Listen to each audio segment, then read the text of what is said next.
पहचान बन जाए। हर कदम पर चलो ऐसे कि निशान बन जाए।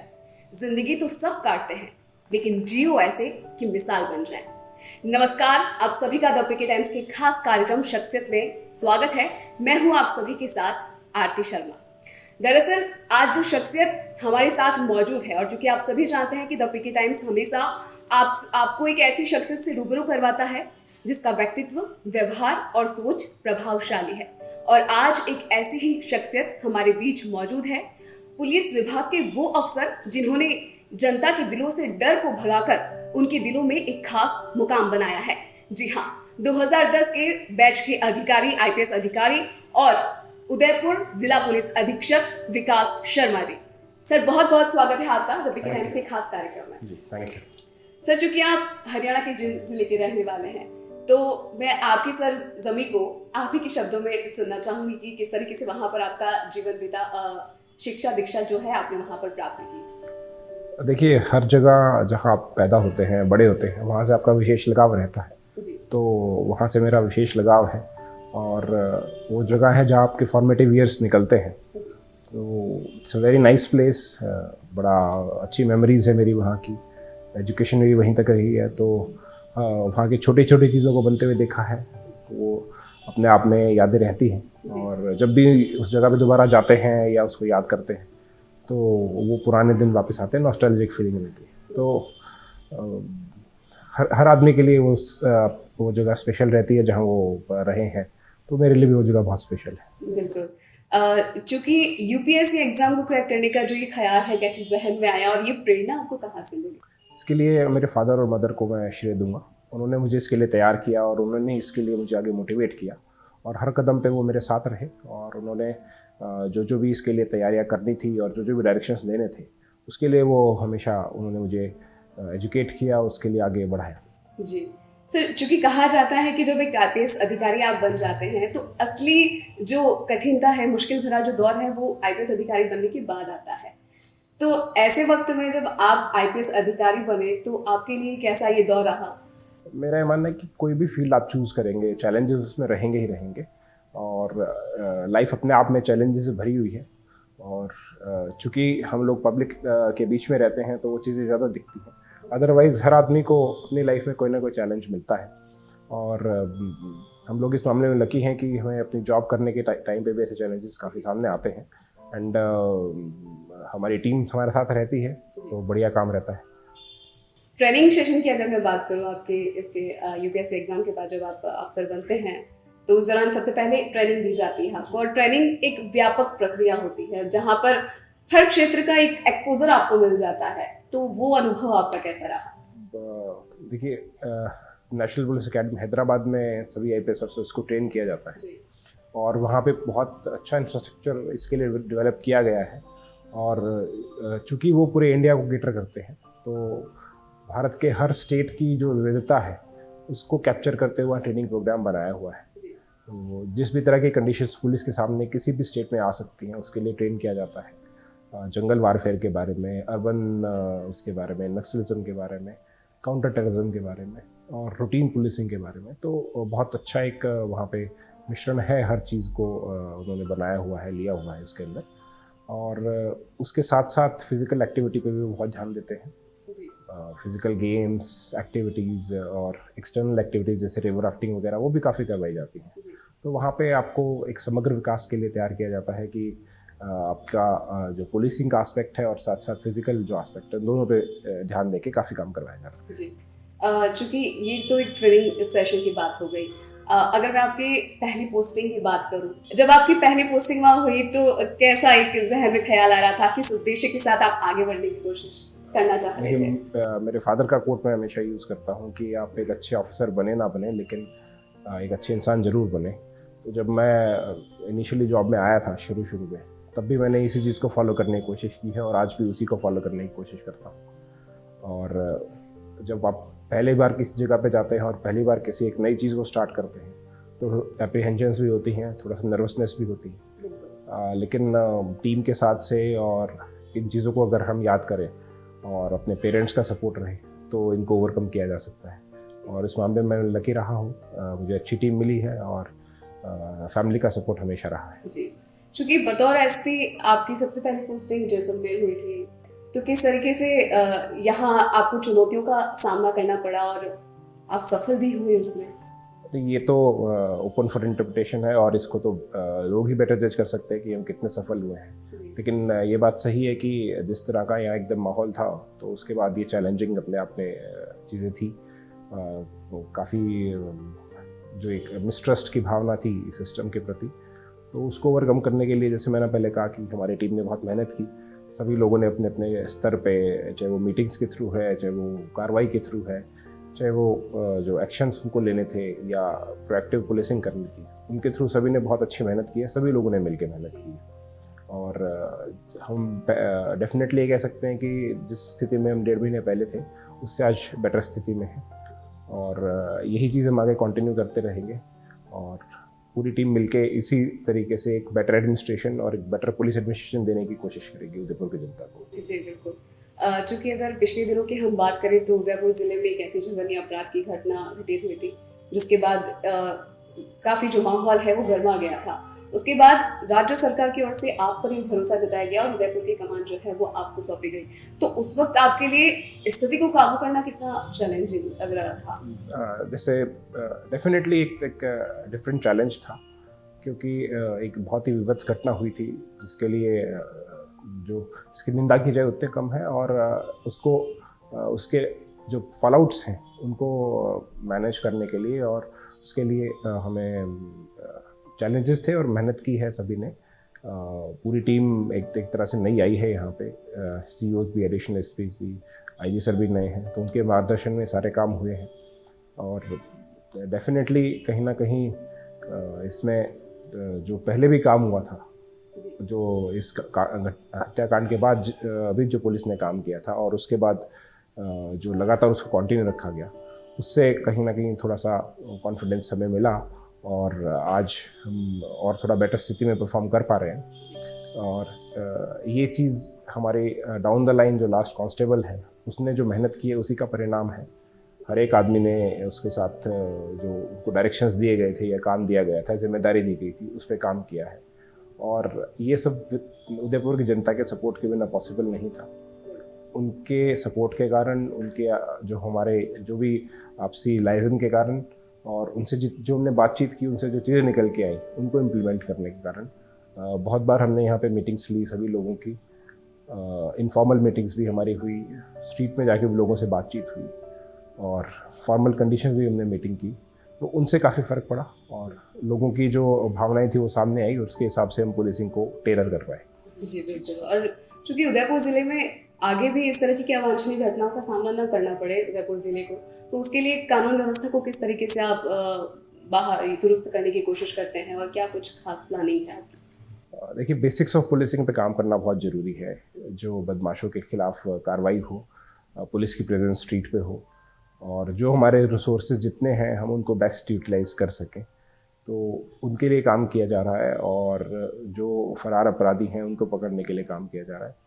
साथ साथ जो इश्यूज़ ऐसे हैं पोटेंशियली जिसके कारण लॉ एंड ऑर्डर की स्थिति हो सकती है या कोई कम्युनल क्लैश बढ़ने की संभावना हो सकती है, उसको तुरंत डील किया जाए, सीनियर ऑफिसर्स के द्वारा पहुंच के मौके पे कार्रवाई की जाए। उदयपुर शहर टूरिज़्म के लिए एक विख्यात शहर है और देश विदेश से यहाँ पे टूरिस्ट आते हैं, तो उन टूरिस्ट की जो रिक्वायरमेंट है पुलिस की उसके लिए, तो उसके लिए भी काम किया गया है और ट्रैफिक मैनेजमेंट पे और टूरिस्ट प्लेसेस की सिक्योरिटी पे हम विशेष ध्यान देते हैं।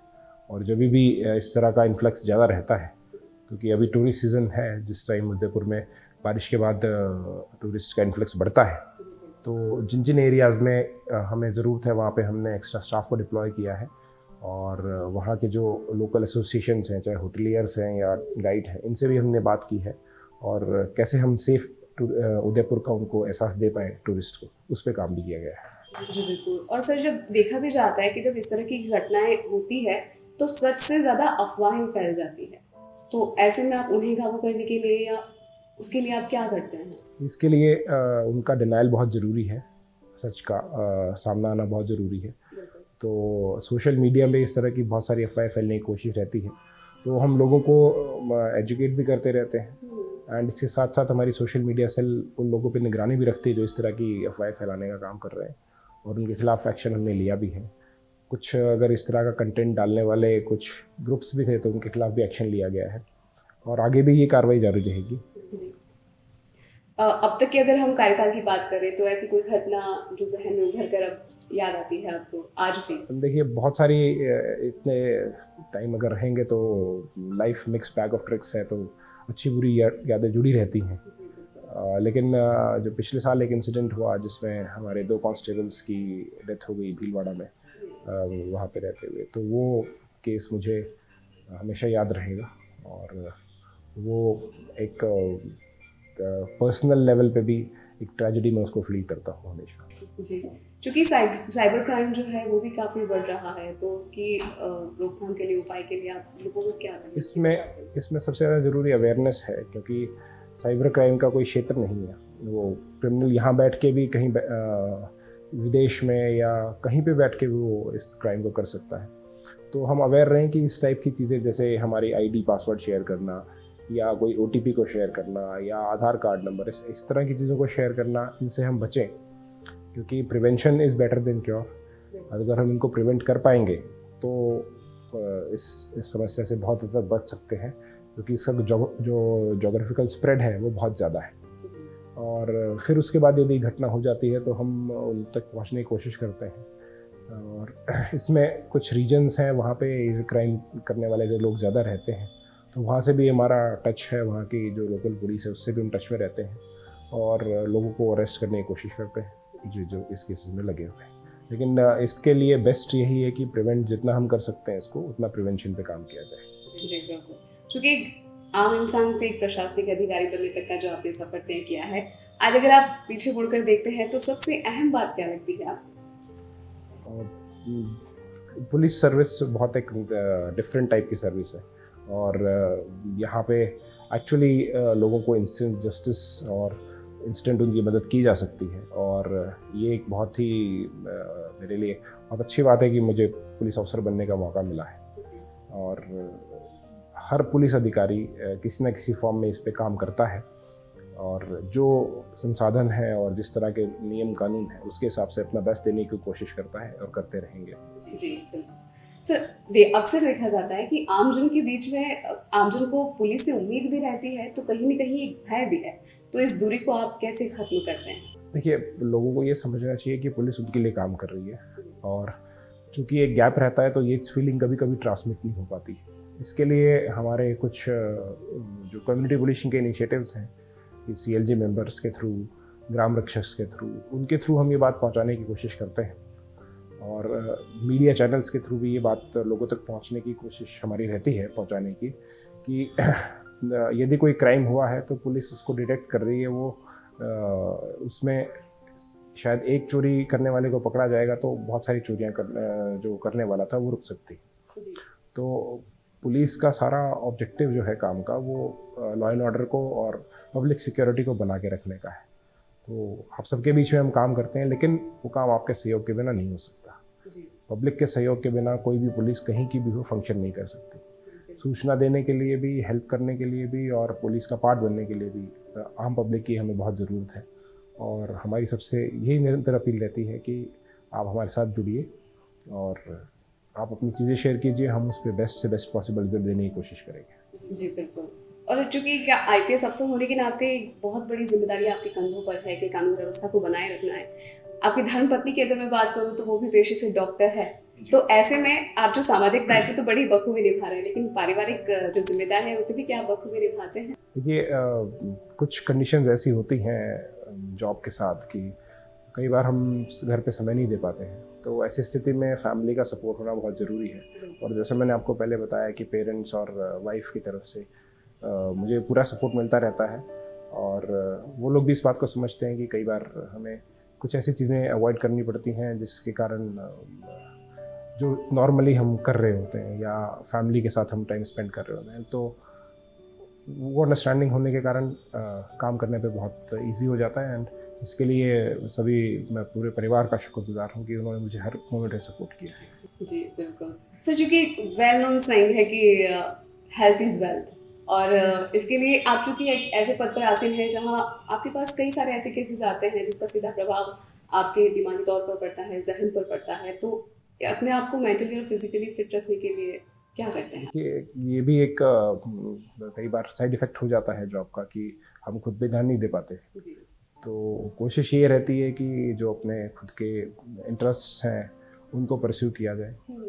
बुक्स रीडिंग है या कोई और है तो उसके हिसाब से वो डिस्ट्रेस करने का काम करती है। तो अपने खुद के इंटरेस्ट को परस्यू करने का मौका मिलता है तो बिल्कुल किया जाता है। जी। और सबकी ज़िंदगी में चूंकि एक दोस्त होता है जो साथ निभा कर चलता है, जिससे हम सारी बातें शेयर करते हैं, क्या आपकी ज़िंदगी में भी कोई मेरी ऐसा? वाइफ है बिल्कुल। एंड बाकी जो हमारी टीम है वो सब हम एक परिवार के रूप में ही हैं। पूरा पुलिस परिवार है वो, तो एक दूसरे के सुख दुख हम शेयर करके चलते हैं और ज़रूरी भी है, उसके बिना हम लोग मिलके काम कर भी नहीं सकते। बिल्कुल। आपकी पसंदीदा फिल्म की अगर मैं बात करूं जो आपको सबसे ज़्यादा प्रेरित करती है तो कौन सी है वो? रंग दे बसंती। अच्छा। आपकी पसंदीदा जगह? जगह तो घर ही है। बिल्कुल। और पसंदीदा बुक? बुक्स में मुझे 1984 काफ़ी अच्छी लगी थी। इसके साथ साथ एनिमल फार्म भी एक बहुत अच्छा सटायर है जो एडमिनिस्ट्रेटिव साइड से लिखी गई है, लेकिन सोच बहुत अच्छी है उनकी। क्या अब आपको इतना वक्त मिलता है कि आप बुक्स पढ़ते हैं? अभी ऑन एंड ऑफ मिलता है तो मौका मिलता है तो पढ़ते हैं, लेकिन थोड़ा काम के साथ समय कम मिल पाता है। जी। क्योंकि सर आज बहुत सारे युवा हैं जो यूपीएससी की तैयारी कर रहे हैं, काफ़ी सारे जो प्रतियोगी एग्जाम्स की तैयारी कर रहे हैं, उन्हें आप क्या संदेश देंगे? देखिए एग्ज़ाम एक एग्ज़ाम है, फाइनली लाइफ नहीं है। लाइफ इससे बहुत बड़ी है और हर कोई आईएएस आईपीएस भी नहीं बन सकता, हर कोई लेखक भी नहीं बन सकता, हर कोई कोई दूसरा काम जो करना चाहते हैं आप वो करने पे ज़्यादा विश्वास रखें बजाय कि एक भीड़ चाल में चलने के या किसी एक डायरेक्शन को ही पकड़ लें। बहुत सारी ऐसी चीज़ें हैं जहाँ आप अपना सेटिस्फेक्शन अर्न कर सकते हैं। हर जॉब के अंदर कहीं ना कहीं आपको ऐसी चीज़ें मिल सकती हैं जहाँ आप खुद को खुश महसूस कर सकते हैं, सफल महसूस कर सकते हैं। तो उसका काम करने की कोशिश कीजिए और यदि इसकी तैयारी में लगे हुए हैं तो फिर अपना पूरा जितना समय है वो इस तैयारी को डिवोट कीजिए और होपफुली आप सक्सीड करेंगे। बहुत बहुत शुक्रिया सर हमारे साथ खास बातचीत करने के लिए। तो ये थी उदयपुर जिला पुलिस अधीक्षक विकास शर्मा जी से हमारी खास बातचीत। अगली बार फिर होगी किसी ऐसी ही शख्सियत से मुलाकात। तब तक के लिए दीजिए इजाजत। नमस्कार और जुड़े रहिए द पिके टाइम्स के साथ।